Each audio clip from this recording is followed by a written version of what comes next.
ইয়াৰ পিছতো এই যুৱক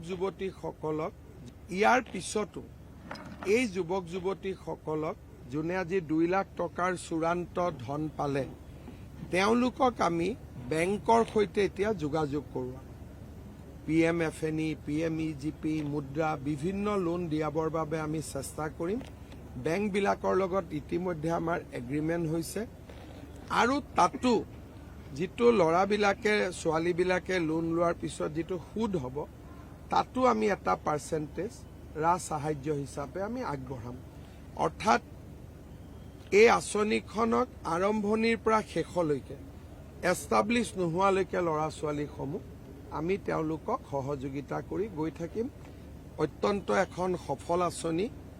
মই অসমৰ যিসকল যুৱক যুৱতীয়ে চূড়ান্ত কিস্তিৰ ধন পাবলৈ সক্ষম হ'ল তেওঁলোকক মই ধন্যবাদ আৰু অভিনন্দন জনাইছোঁ। আজি এতিয়া আমি ডিফুত যাম। ডিফুত এখন উৰণীয়া সেতুৰ উদ্বোধন হ'ব আৰু ডিফুত আমি নিৰ্মাণ কৰা কেঞ্চাৰ হস্পিটেল আজি উদ্বোধন হ'ব। তাৰ পিছত আমি যোৰহাটলৈ যাম, তাতে স্বৰাজ উদ্যান উদ্বোধন হ'ব। মণিৰাম দেৱান পিয়লি বৰুৱা উৰণীয়া সেতু উদ্বোধন হ'ব আৰু লাচিত বৰফুকনৰ যিটো সমাধি ক্ষেত্ৰ প্ৰতিমূৰ্তি প্ৰধানমন্ত্ৰী ডাঙৰীয়াই উদ্বোধন কৰিছিল, আজি সমগ্ৰ প্ৰকল্পটোৰ শুভ উদ্বোধন হ'ব। মই আলোচনা কৰি আছো, ডমেষ্টিক LPGৰ ক্ষেত্ৰত কোনো নাটনিৰ সমস্যা নাই আৰু ভাৰতে ইতিমধ্যে 40খন দেশৰ পৰা নতুনকৈ গেছ অনাৰ বাবে ব্যৱস্থা কৰিছে। ৰাছিয়াৰ পৰাও যি মাজত বন্ধ হোৱাৰ কথা আছিলে, ৰাছিয়ায়ো এতিয়া ভাৰতক নতুনকৈ তেল আৰু গেছ পঠিওৱা আৰম্ভ কৰিছে। মই নাভাবোঁ কিবা সংকট হ'ব বুলি। আৰু প্ৰধানমন্ত্ৰী মোদী ডাঙৰীয়াই কোভিডৰ সময়ত যেনেকৈ অক্সিজেন সংকট হ'ব বুলি ওলাই থকাৰ পিছতো তেওঁ সকলোকে অক্সিজেন দিবলৈ সক্ষম হৈছিল। LPGৰ ক্ষেত্ৰতো তেওঁ সংকট নিশ্চিতভাৱে আহিব নিদিয়ে।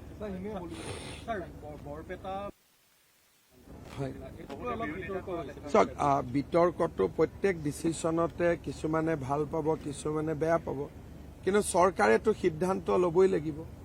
যদি ধুবুৰী মেডিকেল কলেজখন কাৰো নামত নাই, গুৱাহাটীখন কাৰো নামত নাই, ডিব্ৰুগড়খন কাৰো নামত নাই, শিলচৰখন কাৰো নামত নাই, তেতিয়াহ'লে বৰপেটাখন ব্যতিক্ৰম কেনেকে হ'ব?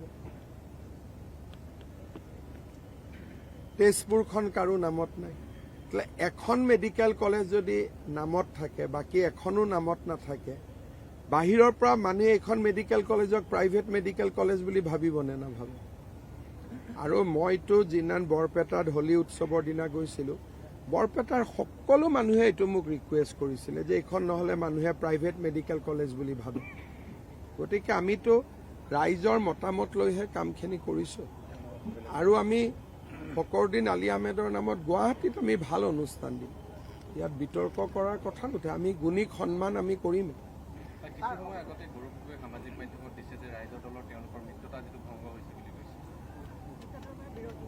মানে মিত্ৰতা ভাঙিলে নে হ'ল?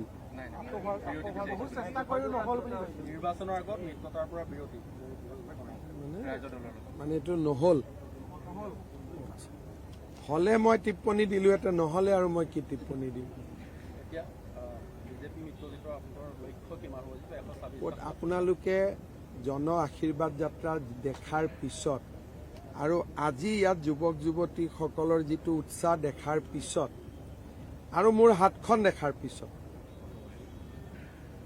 কিমান প্ৰায় 10 লাখ ৰাইজে অকল হাতত ধৰি ধৰি আশীৰ্বাদেই দিলে। ইয়াৰ পিছত এইটো প্ৰশ্ন কৰিব লাগে নালাগে আপোনালোকে সিদ্ধান্ত লওক। अरे आसामीज भी चलता है यार, कहाँ हिंदी का बात बोलते हैं? नहीं समझेगा। आसामीज हिंदी ऐसा समझता है, हम फिर भी बोलना पड़ेगा क्या? आसाम में हम एक अनोखा कार्यक्रम शुरू किया था। 2 लाख युवाओं को हम लोगों ने CM-AAA एक स्कीम का साथ इन्वॉल्व किया था, जो स्कीम का अनुसार लोगों को बिना मॉर्गेज सरकार से 2 लाख रुपया मिलते हैं और आगे जाके ये युवाओं को हम प्रधानमंत्री जी का मुद्रा योजना का साथ लिंकेज करने का कोशिश करते हैं। आज हमें 1 लाख युवाओं को पहला किस्त का 1 लाख रुपया देने का काम किए थे। दूसरा किस्त भी आज 12,000 युवाओं को, मतलब जो फाइनल 2 लाख रुपया है ये भी 12,000 युवाओं को आज मिल चुका है। ये हमारे लिए गौरव का बात है और एक सेल्फ एम्प्लॉयमेंट का बहुत बड़ा मिसाल असम में बन रहा है। सर, एलपीजी गैस क्राइसिस के लिए भी बहुत सुन रहा है। जब कोविड हुए थे लोगों ने ये बोले थे कि इसमें ऑक्सीजन का क्राइसिस होगा, लेकिन प्रधानमंत्री जी ने ऐसे स्थिति को संभाला कि किसी को ऑक्सीजन का कमियां महसूस होने नहीं दिया। मेरा मानना है विश्व में संकट है, क्राइसिस है और बहुत बड़ा संकट है, लेकिन हमारा प्रधानमंत्री जी डोमेस्टिक एलपीजी का कमी नहीं होने देगा, ऐसा मेरा मन में विश्वास है। लास्टत सबे बीजेपी के दी दिए नेকি? मोरतो डाउट तेनेकुवाहे जे सबे काजिया पेचाल करि थाकोते लास्टत बीजेपी के दी दिए नेকি? কি কয় ফণিদা সম্ভাৱনা আছে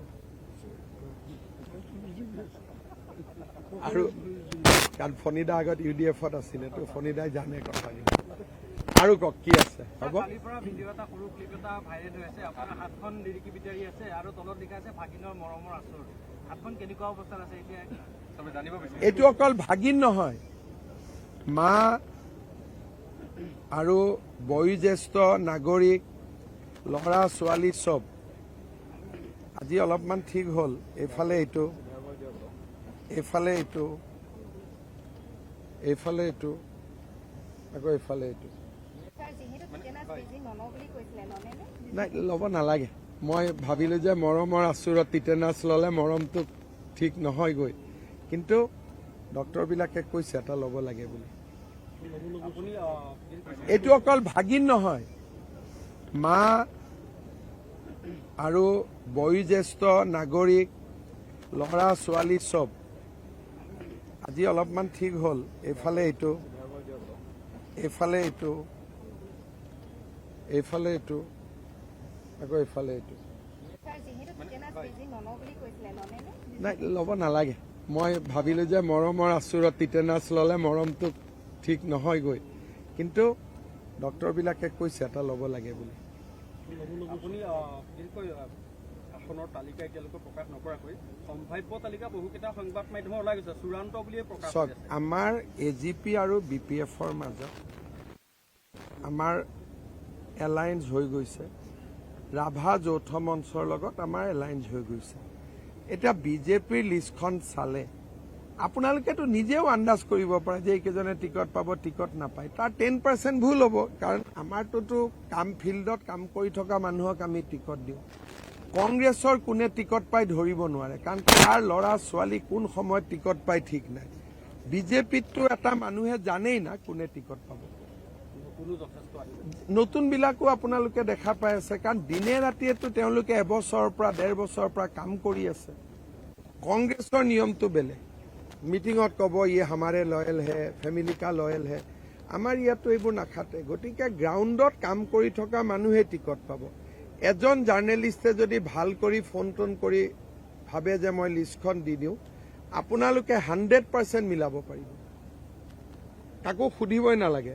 মই যদি সাংবাদিক হলোহেঁতেন বিজেপি লিষ্টখন মই বনাই দি দিলোহেঁতেন, হয়তো 10% ইফাল সিফাল হলহেঁতেন।